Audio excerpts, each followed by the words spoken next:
the advertising agency I used to work for, my art director would always say your images seem like there's always movement in it, even though it's just one image.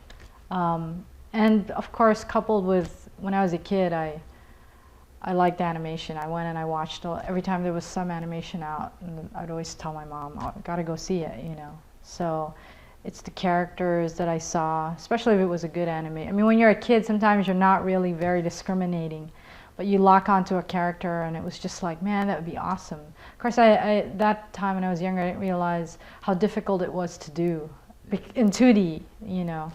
So I think that's why I got into animation.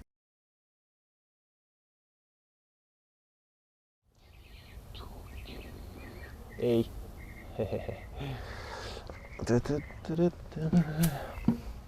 Hey, what's up? Before we start this class, I want you guys to look at something. So we have a green ball and a blue ball.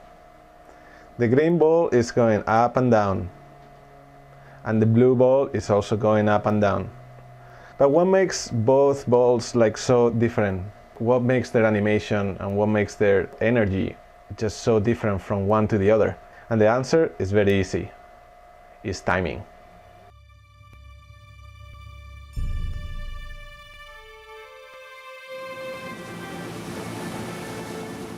In this class, we're going to be talking about timing. Timing is really important. So we're going to be talking about basic motion, like here. Do that thing you just did. Do it.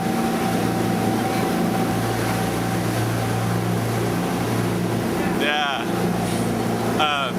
my friend. And so we're going to be talking about basic motion, the laws of Newton, just basic motion on inanimate objects, but starting from the very basic foundation. So I hope you enjoy.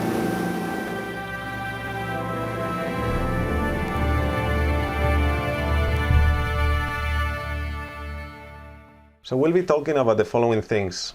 Timing. What is timing? Bad timing versus good timing. Important concepts that you are going to be using when talking about timing, or pretty much talking about anything in animation. Will get you started from zero. Observation and study of a real bouncing ball. Animating a bouncing ball. And then in the end of the class, we'll be discussing all the things that we just learned. So what is timing? Timing is what gives meaning to the movement. So you can get movement by setting 2 keyframes on your computer, or doing a couple drawings and putting the drawings in between. The result is movement, but it's not going to be animation. In animation itself, movement is not the important thing. The important thing is how the action expresses what's going on behind the movement, almost as the underlying causes of the movement itself. So you could say that anything that moves has a timing applied to it. Timing is as important as drawing, acting. It's a skill in itself. Working with Don Bluth, Don learned from the 9 Old Men, and he imparted a lot of very interesting animation tidbits and facts to me. And what he always said to me about animation is to think of it as a piece of music, and think about the pieces of music that are interesting to listen to, and think of that in terms of movement. If you study the animation of all the great animators, James Baxter, John Pomeroy, Eric Goldberg, Andre Astasia, Glenn Keane, and study the rhythms of movement, you won't find that sort of ba, ba, ba, ba, sort of sameness to the rhythm. You'll find that they're constantly breaking that up. And as a piece of music, if you look at Milt Kahl's animation, for example, it might go da da da da da da da da da da da. You know, it's not. There's not that. You don't find those beats to the movement as you would find beats in music. Timing also requires a good study of everything around us. So we are going to be covering observation. Observation is going to be one of the best learning tools for timing.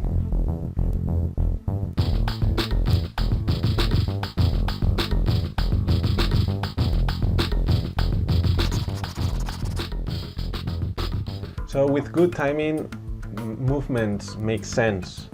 They are visually interesting, they are pleasing to watch.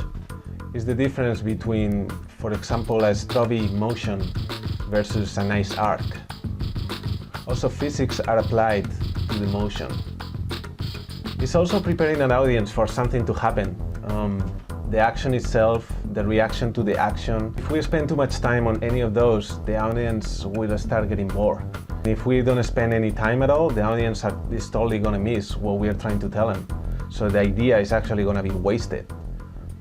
So in these two examples, you can actually see what I'm talking about. In one of them, the ball is taking a long time to get ready to start bouncing. But then on the other one, it just bounces really fast. You know, we totally, like, we weren't prepared for that. Around with, like, I watch shots that are just incredible, and when I'm watching them, I'm like, man, everything seems to happen right where it feels good, you know, where beats are landing. And then I think about, well, what is that, you know? Like, there's things just seem to sort of happen right when you want them to, or they should happen. And if they're a little bit late or a little bit early, then it feels awkward.